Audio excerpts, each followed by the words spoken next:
Now by heaven! My blood begins my savior to rule. 'Tis monstrous. Iago, who began it? Touch me not so near. I'd rather have this tongue cut from my mouth than it should do offense to Michael Cassio. Yet when I came back, for this was brief, I found them close together at blow and thrust, even as again they were when you yourself did part them.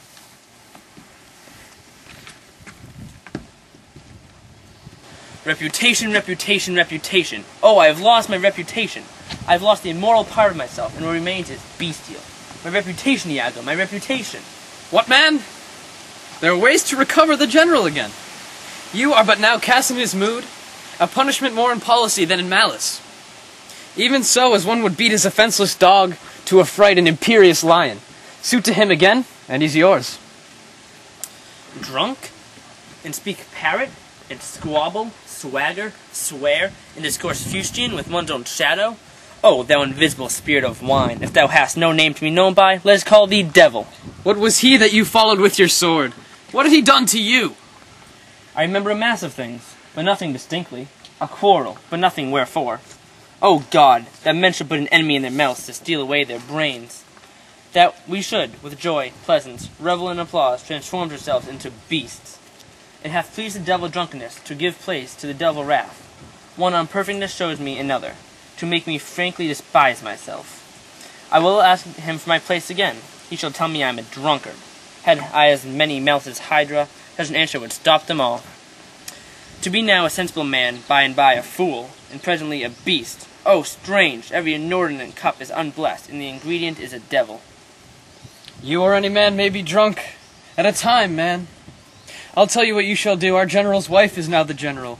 May say so in this respect, for that he hath devoted and given himself up to the contemplation, mark, and denotement of her parts and graces. Confess yourself to her. Good night, honest Iago.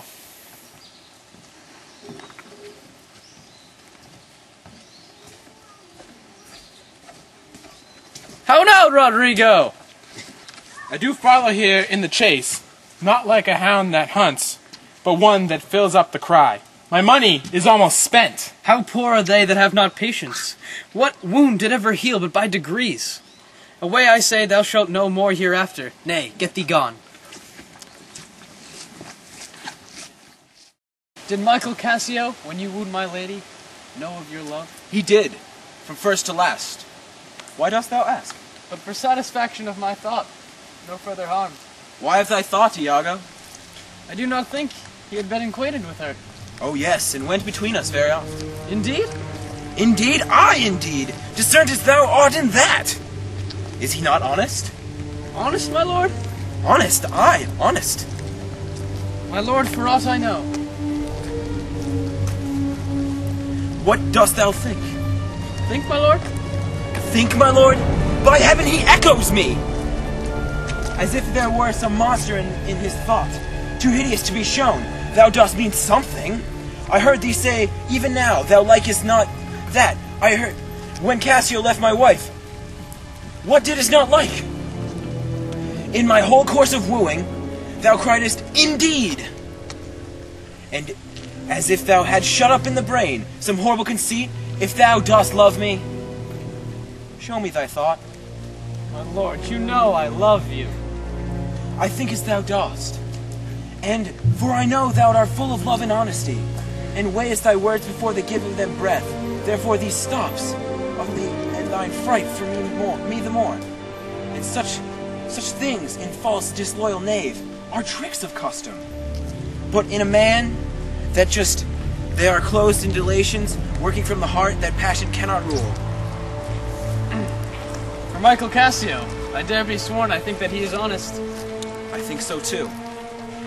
Good name in man and woman, dear my lord, is the immediate jewel of their souls. Who steals my purse steals trash. 'Tis nothing, nothing, 'twas mine, 'tis his. And has been slave to thousands. But he that filches from me my good name robs me of that which not enriches him, and makes me poor indeed. By heaven, I shall know thy thoughts! You cannot if my heart were in your hand, nor shall not whilst 'tis in my custody. Ha! Oh, beware, my lord, of jealousy! It's the green-eyed monster, which doth mock the meat it feeds on. that cuckold lives in bliss, who, certain of his fate, loves not his wronger, but oh, what damned menace tells he over, who dotes yet doubts, suspects, yet strongly loves. Oh, misery! Poor and content is rich, and rich enough, but rich is fineless, is as poor as winter to him that ever fears he shall be poor. Good heaven, the souls of all my tribe defend from jealousy. Why is this? To be once in doubt is to be once resolved. Exchange for me a goat. No, Iago. I'll see before I doubt. When I doubt, proof, and on proof, there is no more but this. Away at once, love or jealousy. I see, sir, you are eaten up with passion. I do repent me that I put it to you. You would be satisfied. Would. Nay, I will. And may, but how? How satisfied, my lord? Would you, the supervisor, grossly gape on? Behold her topped. Death and damnation! Oh! It were a tedious difficulty, I think, to bring them to that prospect. Damn them then. If ever mortal eyes do see them boasting, more than their own, what then? How then? What shall I say? Where's satisfaction? It is impossible. You should see this. Were they as prime as goats, as hot as monkeys, as salt as wolves in pride, as fools as ignorance made drunk? But yet I say, if imputation and strong circumstances, which lead directly to the door of truth, will give you satisfaction, you may have it. Give me a living reason why she is disloyal! I lay with Cassio lately. In sleep I heard him say, "Sweet Desdemona, let us be wary, let us hide our loves. Cursed fate that gave thee to the Moor." Oh, monstrous, monstrous! Oh! Ah!